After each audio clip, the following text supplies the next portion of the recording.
Wire घेतली आहे, त्याच्यानंतर एक स्क्रू घेतलेला आहे आपण आणि एक या चावीचा एक कोणत्याही शेप मध्ये असेल तर त्याची थिकनेस आपल्याला या व्हर्नियर कॅलिपरच्या मदतीने मोजता येते. आता या ज्या व्हर्नियर कॅलिपर आहे याला म्हटलं जातं डिजिटल व्हर्नियर कॅलिपर. काय म्हटलं जातं? Digital vernier calliper. Digital vernier calliper. तर डिजिटल म्हणजे काय? याच्यावर आपल्याला जे काही मेजरमेंट आपली येणार आहे, बरोबर की नाही, जेवढी काही थिकनेस आपली येणार आहे ती आपल्याला डायरेक्टली याच्यावर डिस्प्ले होणार आहे.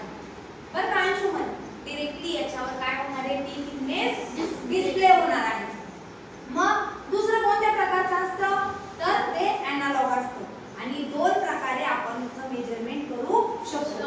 समजा एखादा सर्क्युलर शेप असेल, मग सर्क्युलर शेप जर असेल समजा बँगल, समजा ही बांगडी आहे, बरोबर, बांगडी आहे, हिचं मला थिकनेस मेजर करायचं आहे, बरोबर की नाही, किंवा हा एरिया मेजर करायचा आहे मला तिचा.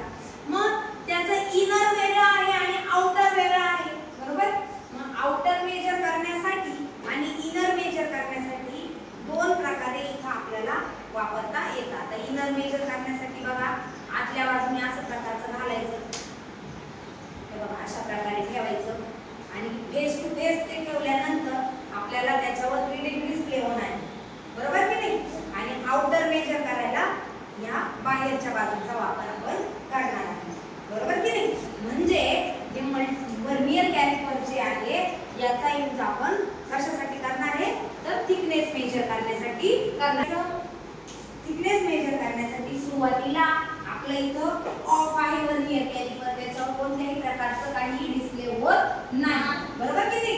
मग काय करायचं? त्याला ऑन करायचं, बरोबर. त्याला ऑन केल्यानंतर त्याला 0 सेट करायचं. त्याला 0 ला सेट आहे की नाही बघायचं, ओके. आणि 0 ला त्याला सेट करायचं. नसेल तर तुम्ही जे रीडिंग घेणार आहे ते दिसणार आहे त्याच्यावर, बरोबर की नाही. ते लगेच 0 नाही झालं तरी आपल्याला त्याला सेट करून घ्यायचं. आणि जे काही तुम्ही मोजणार आहे, ज्याची कशाची तुम्ही थिकनेस मोजणार आहे त्याची थिकनेस जी आहे ती तुम्हाला कोणत्या युनिट मध्ये मिळणार आहे? मिलीमीटर. कोणत्या एककात मिळणार आहे? मिलीमीटर या एककामध्ये मिळणार आहे. मिलीमीटर म्हणजे किती मीटर? 10⁻³ मीटर, बरोबर की नाही, किंवा 10 सेंटीमीटर. मग आता ह्या सुरुवातीला आपण ह्या छोट्या टाचणीची थिकनेस मोजूया. काय करायचं? याच्यामध्ये याला ठेवायचं.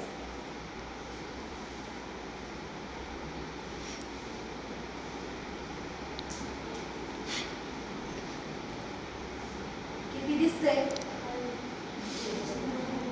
पुढे त्याच्या पुढे एकक दिलेले आहे बघ बरं. आता ही कंपनीची बनवलेली टाचणी कोणत्या तरी कंपनीतून मॅन्युफॅक्चर झालेली आहे, म्हणजे 0.5 मिलीमीटर तिचा डायमीटर आहे. किती तिचं थिकनेस?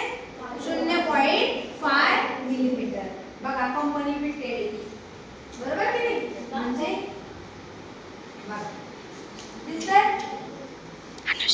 दिसतंय का, बरोबर की नाही. मग आता या टाचणीपेक्षा आपल्याला ही वायर थोडीशी जाड वाटते की नाही. मग आता त्या वायरचा मेजर करू आपण. आता हे पण कंपनीचंच आहे, सगळ्या वायरची थिकनेस सारखीच असणार आहे आणि इक्वल असणार आहे. आता ती साधारण बघा किती आंबले? 1.5 मिलीमीटर. किती आहे धनश्री?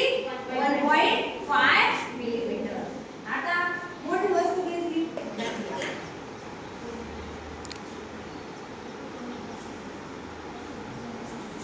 किती आलं? 5.5 मिलीमीटर. म्हणजे अशा डायरेक्टली थिकनेस ज्या आहे त्या आपल्याला काय होणार आहे या डिजिटल व्हर्नियर कॅलिपर जे आहे याच्यावर डायरेक्टली